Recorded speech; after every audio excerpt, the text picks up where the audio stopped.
This is, out of the 4 slams, the most highly regarded out of the 4? I guess it is, right? It's the most it's widely considered the most prestigious of them all. I don't know by the way, from a betting perspective, I would hardly consider it the most fun because there's the smallest group of data because it's the shortest season, grass season. But yeah, I think from a prestige standpoint, Wimbledon is still the one. So from a gambling perspective, when we look at it, let's start off with the women here, okay? Because Swiatek's coming off her win at the French Open. You mentioned this going into the French Open when we had this conversation. I mean, she was the favorite to do so. Not a big favorite, but she was the betting favorite. But yet she went out and got it done. Now to really separate herself and to kind of go to a next level, you go from the red clay to the All-England Club on the fast grass courts. Is her game, I mean, we know she's the best player in the world right now on the women's side, but is it equipped enough to go and make that transition this short away from winning the French Open? It's equipped enough. Like, there's no reason why she can't be great on grass. But the transition that you just mentioned from clay at the French to Wimbledon, it's 5 weeks. Like, it's super quick. Right. So when French, she's supposed to win the French Open. That's her surface, clay, especially as slow clay at Roland Garros. Mm-hmm. So when she wins that, and she did again for the third time, she just sort of wants to unwind. This is the first week, the week right before Wimbledon, where she was able to get 3 matches under her belt on grass. And she just last night, she's like, well, I got to the semifinals. I'm not feeling so well. Now, I don't think that's right. I think she just probably decided giving herself a couple extra days of rest here rather than trying to win a tournament, a meaningless tournament beforehand, is probably the way to go. So theoretically, she should be as great. She just doesn't have the prep time. And so that's what makes this, more than anything to me, more difficult for her year after year. Yeah, it's fascinating because, like, in golf, when players go over to play the Open Championship, they go over a week earlier to get their game ready. This is like a completely different game, going from clay to grass, 100%. and yet they have such a short time to do it. You do see some of the usual suspects there. And by the way, Iga right now is plus 310 to win this. And then you get to the Rybakinas of the world, the Sabalenkas of the world. Is there another real challenger past that? Because, again, we always talk about the Americans like a Coco Gauff in there at 16-1. Does it feel like a 3-headed race at the top and then the other bidders, if you will? No, it honestly, in this tournament, on this surface, it does not. So Iga's the short shot because Iga's the world number 1, and Iga's the best player in the world. She's won 4 slams, but she's never won a grass tournament. So if she gets the feel of grass, within this short period of time, very possible, she's properly priced. But on this surface, this goes way further down in terms of potential champions. So people will know, am an Iga guy. I do have a bet on Iga to win it at 4-1, but I got that from a few months ago. You could have gotten 4-1 on her as earlier this week. Okay. She's a little shorter than that now. But I will tell you, Dave, I also have a bet on Petra Kvitova, you can still get her in the short double digits, Petra Kvitova, her historical grass numbers. And by the way, having historical grass numbers is key because that's the only data robust enough, right? Because if you've only played 2 or 3 years, Iga herself, we don't have enough grass numbers for her. She hasn't played enough matches for it to be meaningful. So Petra Kvitova, I think, is great value in the outright market. She got not the most favorable draw, Kvitova. Iga, when the draw came out on the overnight here, Iga's in a fairly easy quarter, so I think we'll get to the quarter price right here. I actually think Iga minus 110 is a good quarter price for Iga, more so, quite frankly, than the outright. Rybakina to repeat as champion. How difficult is that now? Obviously, she's not the betting favorite to do so because Iga is the favorite here. But what do you give her chances of repeating? If we knew it was full-strength Rybakina, very good chance. However, she pulled out of the French Open after the 3rd round with a virus. And you figure, okay, she has this short-term sort of illness. Too bad for her in this tournament. She'll be back. Whatever she got, and maybe it's COVID, we don't know. She's been affected by this till today. Ooh. So she's only played 2 grass court matches. She came out after she was ousted in that grass court tournament by saying, I'm still really under the gun with this virus. My words, not hers.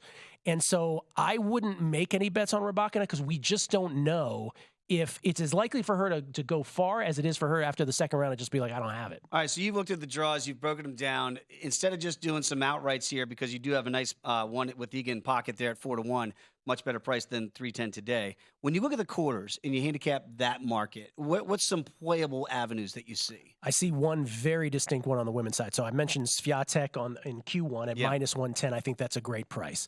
I mentioned Kvitova in the outright.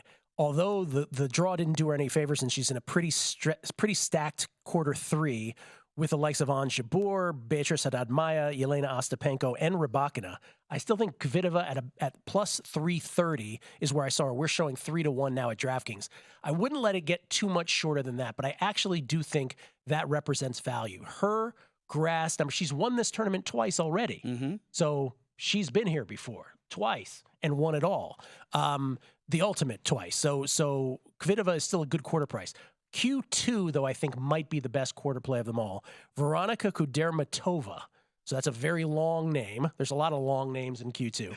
But Veronika Kudermetova at 4-1. I recommended her on a numbers game this morning at 5-1. She instantly went down to 4-1. Somebody was listening to you. I hope so. And so she's the second. Now, Donna Vekic actually is shorter. I don't buy that. Kudermetova's grass court numbers are better. I think her at 4-1 in Q2 still represents a very good bet. Okay, before we get over to the men, I'm going to ask you this.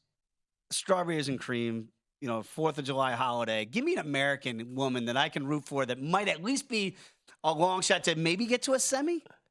No semis. I mean, if you ask me this on the men's side, I got a bunch of names for you. But on the women's side, honestly, I mean, the instinct is to say Jessie Pegula, but she's not in good form. And the other instinct would be Coco Gauff, but she's in Iga's quarter. So no. Sorry, I'm sorry. Way to just rain on the parade. Happy of 4th of July, red, Dave. white, and blue. All right, let's get to the men's side here. And, it's so comical to me because we know Alcaraz right now is the new number one player in the world. Yet, Novak Djokovic just made history at the French Open. Mm-hmm. And, if it was a Hollywood script for the big three, they would have said, all right, these three guys go out and dominate men's tennis for 2.5 decades, and then they all retire together. And then Novak's like Wolf of Wall Street. I'm not going anywhere. Like, are we forgetting still the greatness of Novak because we want to pass the torch to Alcaraz? I mean, first of all, Djokovic a little younger than both, especially than Federer, but a little younger than Nadal too. I mean, he just said, as you point out, the 23rd men's singles Grand Slam title. That's the record. Now you ask yourself, so what does he play for? So Margaret Court has 24 on the women's side. That would be the next number in his head. 25 is the nice, clean, silver century mark of 25. He wants to put this out as far as possible. And every one that he wins is one that Carlos doesn't. So Carlitos, Charlie, whatever he wants to be called. So Novak Djokovic is the proper favorite here at minus 160. This is his, just like the French and Iga and Clay, that's the tournament she's supposed to win.